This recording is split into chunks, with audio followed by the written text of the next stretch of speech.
of FCA regulation. So for me to be a mortgage broker and I'm working in a regulated environment, I cannot operate as a mortgage broker unless somebody is taking responsibility for the regulatory side of things. So that's very well taken care of, and that's why I can stand before you today and talk about the things I'm talking, because I know I have the training, the skills, the qualification, and the regulation permits me to talk about mortgages. So that's me, and that's my introduction, and my name is Ikenna Umeizudike. I'm the director of Modesty Group. Modesty Group is made up of three companies under it. There's Modesty Ventures UK that takes care of the shipping and the cargo business. There's Modesty Financial Consultants Limited. That's the platform I'm standing on here today. There is Modesty Property Consultants Limited. We're estate agents, and we sell, we rent, and we manage properties on behalf of landlords and vendors. So that's Modesty Group. I'm a husband, a father. I've got 3 lovely children, a lovely wife, who we've been married for about 10 years now. I think this year is going to be the 10th year anniversary. I'm already scared of what to do on the 10th year anniversary. December the 12th to be precise. And then when Boris Johnson said he wants to arrange an election on December the 12th, I said, "You are joking." You are joking, not on my wedding anniversary.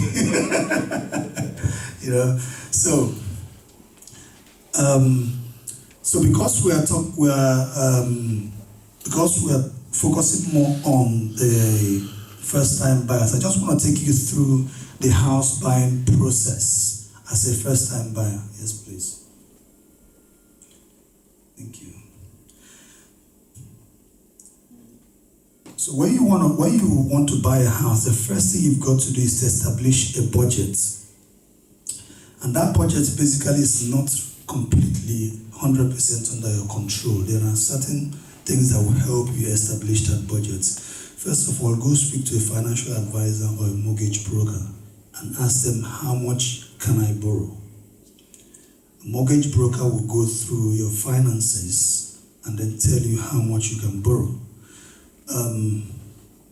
We use 4.5 times your gross annual income to determine what's your income multiple. We use a system called income multiple to determine how much you can borrow. Income multiple is basically using your gross annual income, multiplying it by 4.5 times. And then we can tell you the maximum amount you can get as per mortgage. Say, for example, you are on £35,000 gross salary or your wages before tax. So we multiply that by 4.5 times.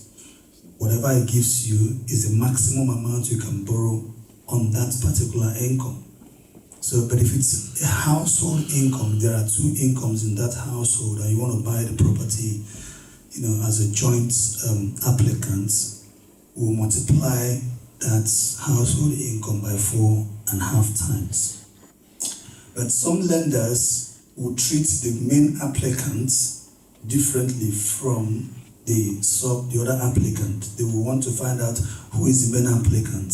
Whoever is the main applicant, maybe the person with the higher income level in the household, will be treated as the main applicant, and they can use 4.5 times, and then the other applicant, they can use 4 times or 3 times their gross income. So when you establish how much you can borrow, the next question is, how much deposits have you got? So if we work out that you can borrow, say, £150,000 based on your income, and now we ask you, how much deposit have you got, say in your savings account or anywhere else? You say, all right, I've got £30,000 deposit. So 150,000 plus £30,000 is £180,000. That's the deposit you've got. So it means that your deposit plus your mortgage is £180,000. Then you now determine, based on that, you now work out how much property can I afford. So if the property if the property you are looking to buy is, say, a property of £200,000, already you can get a mortgage of 100. Your mortgage and your deposit is £180,000. It then means that there is a shortfall of £20,000. So you basically cannot afford a £200,000 property. That then helps you to know what sort of property you're going to be looking for. Okay, that I have £30,000 deposit, I can get £150,000 in mortgage. That's put together is £180,000. So I'll be looking for a property of, say, £170,000. And why I said £170,000 is you've got to take into consideration that there are some other associated costs with buying property, like legal costs, mortgage advisor fees, stamp duty.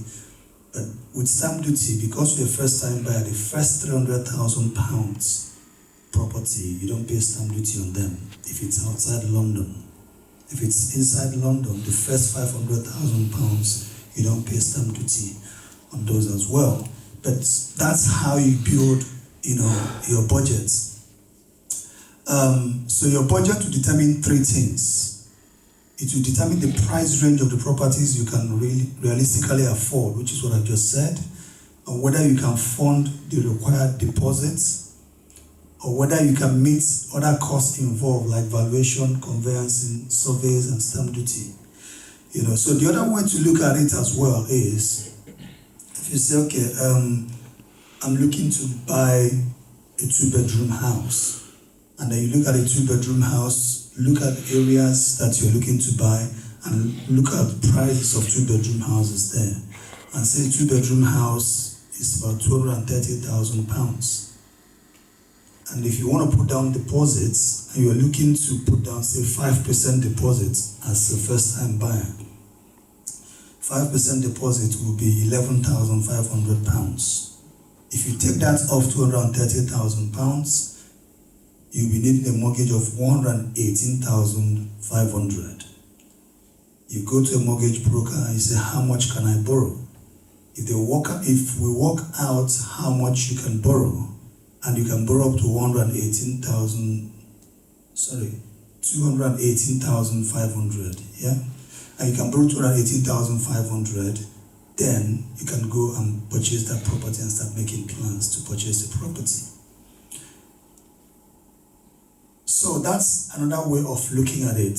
You can start, by saying, this is the type of property I want to buy. But when you now realize that your wages and your deposit cannot carry that, the realistic way to look at it is just work with what the mortgage broker or the financial advisor have told you, that this is what you can borrow for now.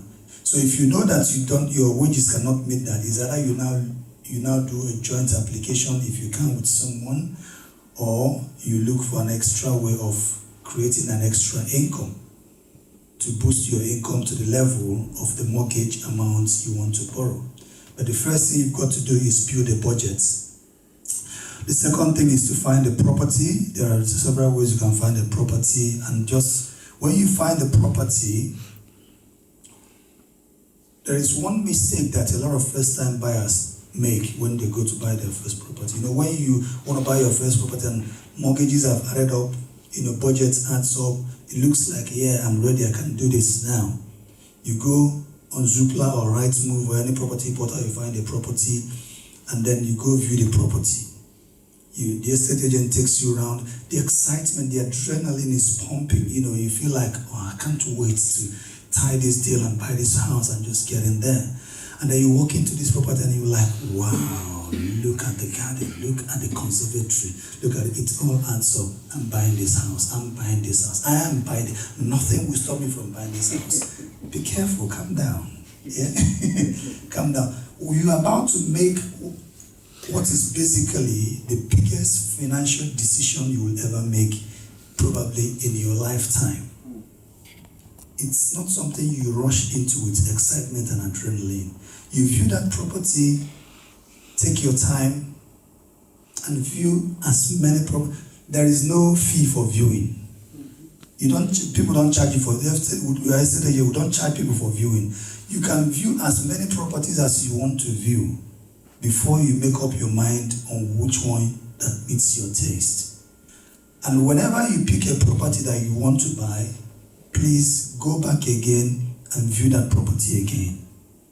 If possible, take somebody along with you with a neutral view, to go and get a neutral idea, what's their thoughts on that property, and listen carefully to what they are saying. Because if you go with so much emotion, pumped into it, you might make a mistake. There are certain things that you might miss out when you want to view the property. And you have to be very careful, because along the line, there might be things you find out in the property that will cost you a lot more than you can ever expect. So you view the property with caution, and also that expectation has to be managed, and view it as many times as possible. One of my clients that came into my office the other day that I helped arrange his life insurance, he was telling me how his journey towards buying his first property. And he said, I viewed that property more than 1 million times. The estate agents were like, have you not seen enough? He said, no, he kept booking an appointment to go back and view the property. And that's the way to handle it. Just keep on going, keep viewing it until something in you says this is the right thing. Every nook and cranny of that property, look at it, look at the roof, look at the ceiling, look at everything, make sure it all adds up. It's a very, very big decision. It's usually very easy for first-time buyers to just say, I've seen it twice, I think I've seen enough, I'm buying the property. The number 3 step is just make an offer. The property is on the market for £250,000. Who says you can't offer £230,000? It's an offer. And as estate agents, we are obliged to make sure that we tell the vendor of every single offer that comes in on their property.